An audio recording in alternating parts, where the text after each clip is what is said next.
राधे राधे दोस्तों, आज के इस वीडियो में मैं आपको गणगौर पूजा की संपूर्ण विधि बतलाऊंगी। गणगौर पूजा में सबसे पहले हम दूब लाते हैं तो हम सबसे पहले एक गीत गाते हैं। बाड़ी वाला बाड़ी खोल में आया सा दूब लेवा, किसकी री तुम बेटी छो, किसकी री तुम बहन छो। फिर अपने अपने पापा का और अपने अपने भाई का नाम लेते हैं।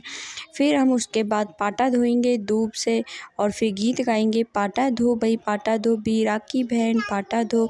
इस तरीके से पाटा धो लेंगे पटड़े।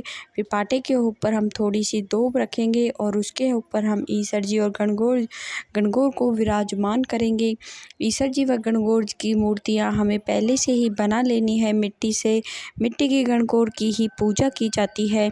इसके बाद सुपारी के रूप में हम गणेश जी को विराजमान कर देंगे और हाथ जोड़कर गणगौर से प्रार्थना करें कि आज मैं ये पूजा कर रही हूँ, इसे स्वीकार करें और पूजा में कोई गलती रह जाए तो मुझे क्षमा करें और मेरी मनोकामना वो पूर्ण करें।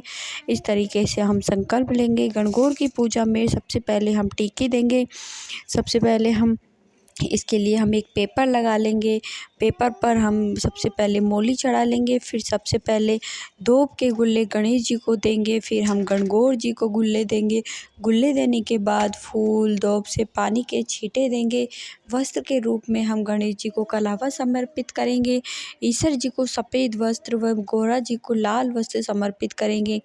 फिर जो पेपर लगाया है उस पर हम मोली चढ़ा देंगे और मेहंदी लगाकर उसे चिपका देंगे। इसके बाद रोली से गणेश जी को तिलक करेंगे, गणगौर जी ईसर जी को तिलक करेंगे। फिर पेपर पर 16 बिंदी लगाएंगे।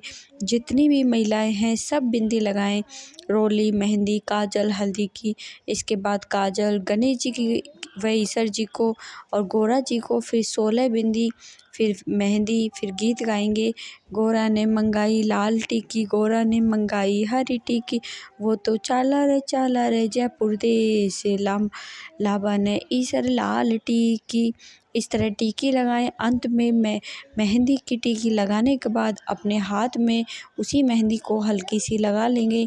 अब हमें छांटे के लिए सुहाग जल तैयार करना है। इसके लिए हम कोई भी पात्र ले लेंगे, उसमें दूध व जल डालेंगे, एक अंगूठी, एक सुपारी, एक कौड़ी, एक सिक्का, एक हल्दी की गांठ, ये सब डाल देंगे। सुहाग जल तैयार हो जाएगा।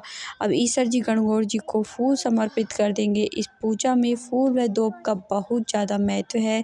फिर हम थोड़े से फूल सुहाग जल में समर्पित करेंगे। फिर 16 तार की दूब की जूटी से ईसर गणगौर जी के छांटे लगाने हैं।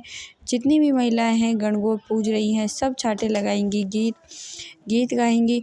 गौर गौर गणपति ईसर पूजे पार्वती, पार्वती ने आला गीला गौर का सोना का टीका। इस तरीके से गीत गाएंगे। इसी दूब से हमारी सुहाग की चीज़ें चूड़ी, मेहंदी आदि पर छींटे मार लेंगे।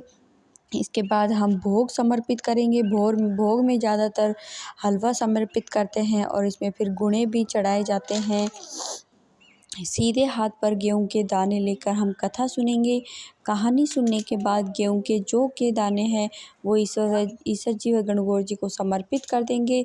बाकी जल के लोटे में डाल देंगे। इसके बाद दिया जलाकर गणेश जी व ईसर गणगौर की आरती करेंगे। फिर सुहाग जल से सामान निकाल कर चौकी पर ही रख देंगे और जल को पूरे घर में घुमाते हुए छत पर डाल देंगे। बस ये जल पैरों में नहीं आना चाहिए और पानी के लोटे से हम सूरज जी को अर्घ दे देंगे। इस तरह से हम गणगौर जी का सुबह का पूजन करेंगे। शाम के समय में हमें गणगौर जी को पानी पिलाना होता है। फिर हम गणगौर जी को एक चांदी की अंगूठी से पानी में थोड़ा सा मीठा डालकर हम गणगौर जी को 16 बार पानी पिलाते हैं। फिर गणगौर की विदाई का समय आता है। यदि ये वीडियो आपको अच्छा लगा हो और आपके लिए थोड़ा भी यूज़फुल हुआ हो तो इस वीडियो को एक लाइक करें, कमेंट में राधे राधे लिखें और इस चैनल को सब्सक्राइब करें। धन्यवाद दोस्तों।